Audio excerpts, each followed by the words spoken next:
Something strange is happening in women's basketball, and the league doesn't really know how to talk about it yet. On the surface, everything looks fine. Bigger crowds, louder conversations, more headlines than ever before. But underneath all that noise, there's a quiet imbalance forming.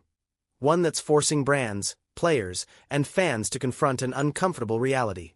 Because for the first time in a long time, the WNBA doesn't feel spread out. It feels centered, almost dependent. Nike didn't just release another basketball ad. They didn't just push another athlete. What they did was accidentally expose where the real gravity in the league lives right now. And the fallout from that decision didn't land evenly. One player rose without even trying.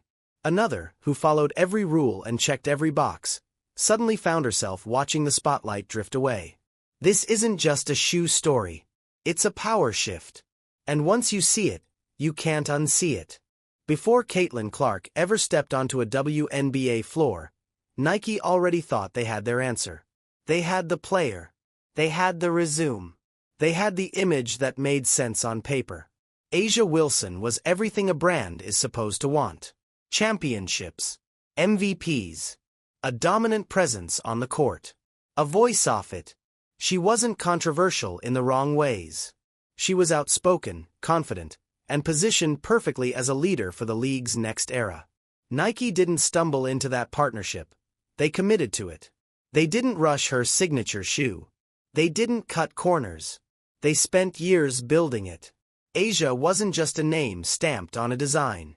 She was in the room, choosing materials, approving details, making sure the shoe reflected her story, her journey, her accomplishments. This was meant to be legacy work.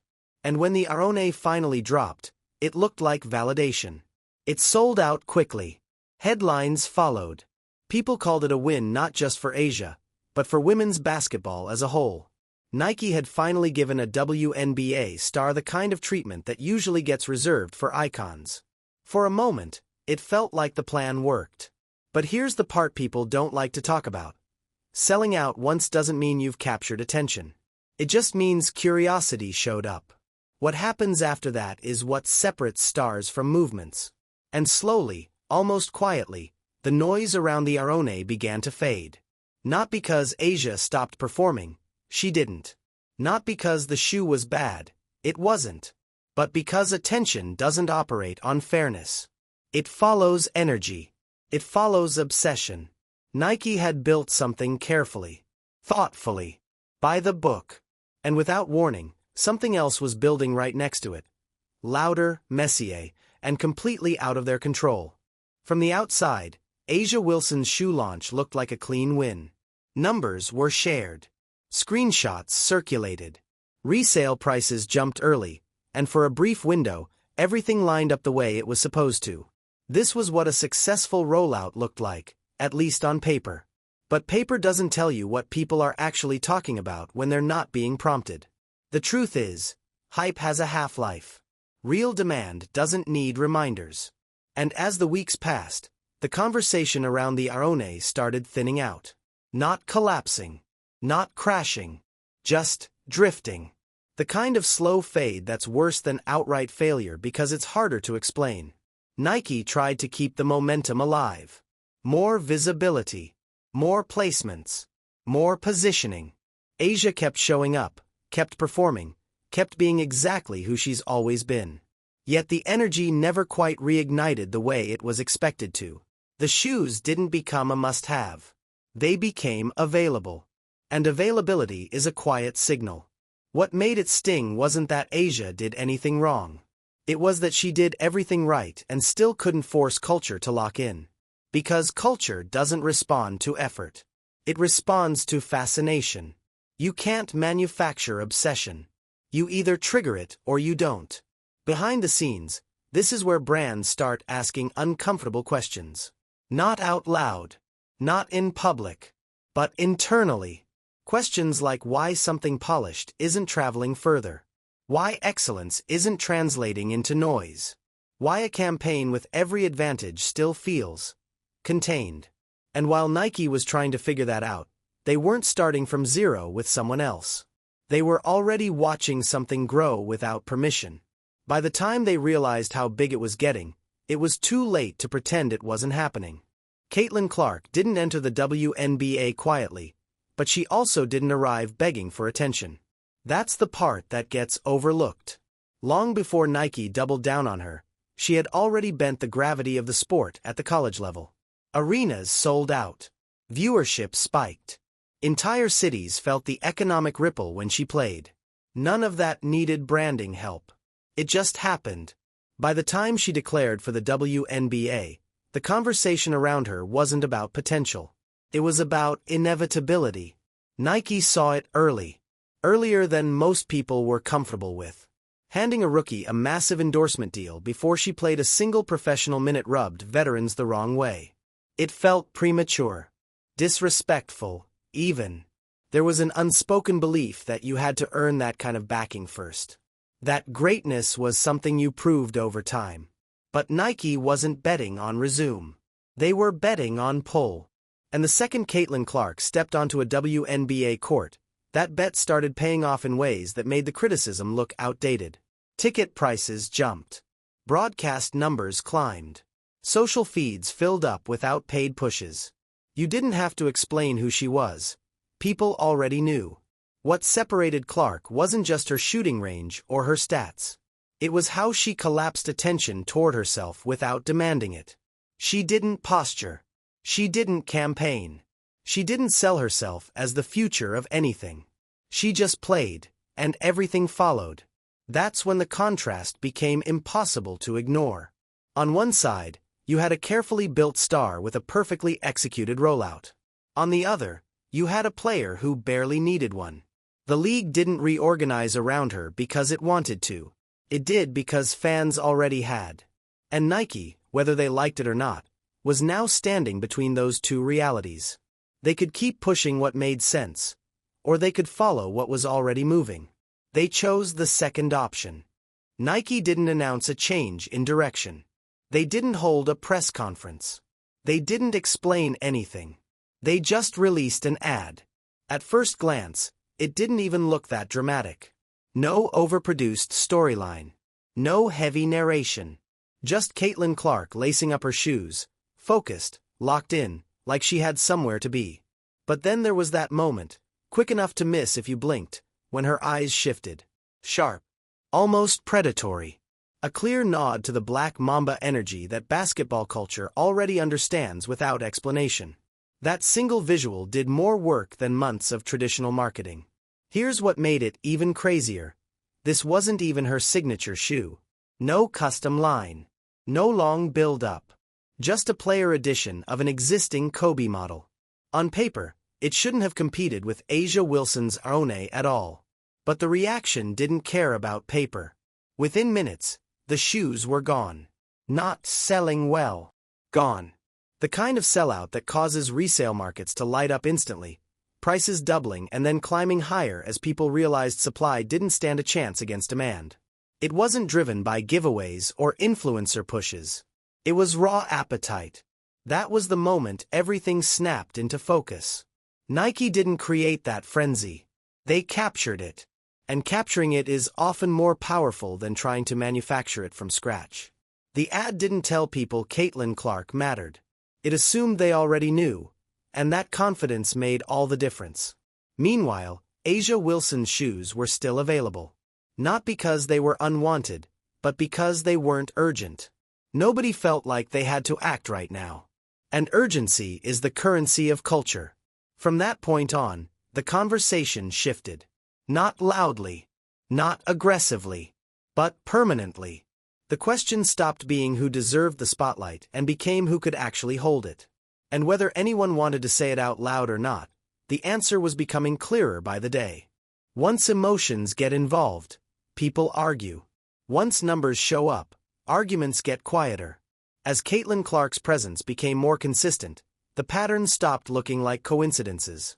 Games she played in didn't just do slightly better. They separated themselves completely. Ratings jumped. Arenas filled. Even road games felt like events. And when she wasn't on the floor, the drop-off wasn't subtle. It was sharp. This is where things got awkward for the league. Because no one wants to admit that attention isn't evenly distributed. Especially in a league that spent years pushing the idea of collective growth. But viewership doesn't lie, and it doesn't negotiate. Some matchups struggled to crack numbers that Clark's worst games casually surpassed. And this wasn't about competition quality. There were elite players on the court. MVPs. Champions. Defensive anchors. Beautiful basketball being played. It just wasn't being watched the same way. For A'ja Wilson, that reality had to be brutal to sit with. Not because she was declining, she wasn't, but because dominance alone wasn't enough anymore. The league wasn't reacting to excellence. It was reacting to fascination. Nike noticed too. Brands don't just look at sales. They look at momentum curves. They look at how fast attention spreads, how long it stays, and how much effort it takes to maintain. One player required constant reinforcement to stay visible. The other generated noise by accident. That difference changes everything. And once a brand sees it, they don't unsee it. They start reallocating. Quietly. Strategically. Less talk, more action. Not because they want to disrespect anyone, but because staying in business means following reality, not sentiment. At that point, the question wasn't whether Caitlin Clark was a star. It was whether the league was prepared for how much it was leaning on her. At some point, frustration stops being abstract. It stops being about systems and marketing strategies and starts feeling personal. Not because someone wants it to, but because comparisons become unavoidable. A'ja Wilson has never hidden her confidence. She's earned it. When you dominate a league, collect awards, and carry championships on your back, you don't apologize for knowing your worth. But confidence gets tested when the world starts reacting louder to someone else doing less, at least on the surface. That's where the discomfort crept in. Comments made in passing started to carry more weight in hindsight. Conversations about privilege, exposure, and who gets amplified took on sharper edges once the numbers backed them up. What once sounded like a broader critique began to feel like a misread of the moment. Because while Caitlin Clark undeniably benefits from visibility, she also converts it. Every time. The attention doesn't evaporate after the headlines fade, it compounds. And that makes it harder to dismiss her rise as purely manufactured. The hardest part for veterans isn't losing games. It's losing relevance while still performing at an elite level. It's watching the league tilt toward someone newer, younger, and less interested in playing the fame game. There's no clean way to process that emotionally. And Clark doesn't help by staying quiet. She doesn't engage in rivalry narratives. She doesn't clap back. She doesn't demand acknowledgement. She just shows up, plays, and redirects praise back to her teammates. That kind of indifference can feel insulting when you're fighting to be seen. What makes this dynamic even sharper is that it was avoidable. If the league's attention had been more evenly spread, if the audience behaved the way it was supposed to, none of this tension would exist. But audiences don't follow scripts. They follow energy. And right now, that energy keeps pulling in one direction, no matter how uncomfortable that makes the people standing elsewhere. What makes Caitlin Clark so difficult to compete with isn't just her range or her stat lines. It's the fact that she doesn't behave like someone trying to win the attention game. There's no visible hunger for branding dominance.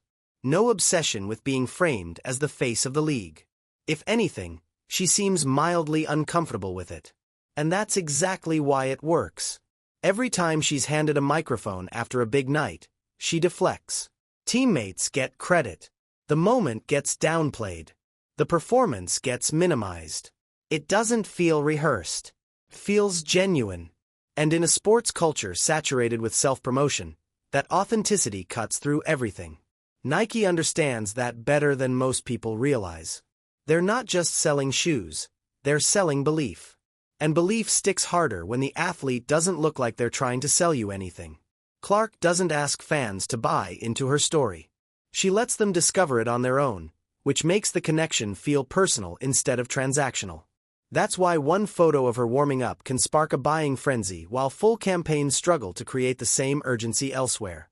It's not strategy. It's instinct. People want to be close to whatever feels real. For A'ja Wilson, watching that unfold has to be maddening. Not because Clark is doing something wrong, but because she's doing nothing at all, and still winning the cultural battle. There's no playbook for competing with effortlessness. At this point, Nike's behavior says more than any statement ever could. They're no longer experimenting. They're investing where attention already lives. That doesn't erase A'ja's legacy, but it does change her positioning. The league may talk about parity, but culture always crowns its own center. And right now, that crown isn't being debated. Once you strip away the emotion, the branding, and the debates, what's left is a reality the WNBA hasn't fully reckoned with yet. The league isn't just enjoying Caitlin Clark's popularity, it's leaning on it. Hard. When she plays, interest spikes. When she doesn't, the numbers sag. That kind of dependency is risky, especially for a league still fighting for consistent national attention. It exposes a fragile ecosystem where excellence alone isn't enough to keep eyes locked in. Nike didn't create that imbalance. They reacted to it. Their pivot wasn't about disrespecting A'ja Wilson or rewriting her value. It was about survival. Brands follow attention because attention pays the bills. And while A'ja represents sustained greatness, Clark represents momentum, the kind that pulls casual fans in and keeps them there. That doesn't mean this story is finished. Careers don't move in straight lines. Culture shifts fast. But right now, pretending this is just another endorsement cycle misses the point entirely. This is about who the public emotionally attaches itself to, and how quickly that attachment can reshape an entire league. A'ja Wilson did everything she was supposed to do. Caitlin Clark did something rarer. She made people feel like they were witnessing something in real time. And in sports, that feeling changes everything. So this isn't really a debate about shoes, or ads, or even favoritism. It's a question of gravity, of whether greatness can be built methodically, or whether it has to arrive organically, without permission.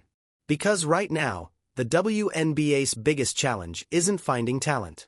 It's figuring out how to thrive without orbiting a single name. Nike has already made its choice. Fans have too. The only question left is whether the league can turn this moment into something lasting, or whether it's riding a wave it doesn't fully control. If you've made it this far, you clearly see how much deeper this story goes than headlines and hot takes. So take a second.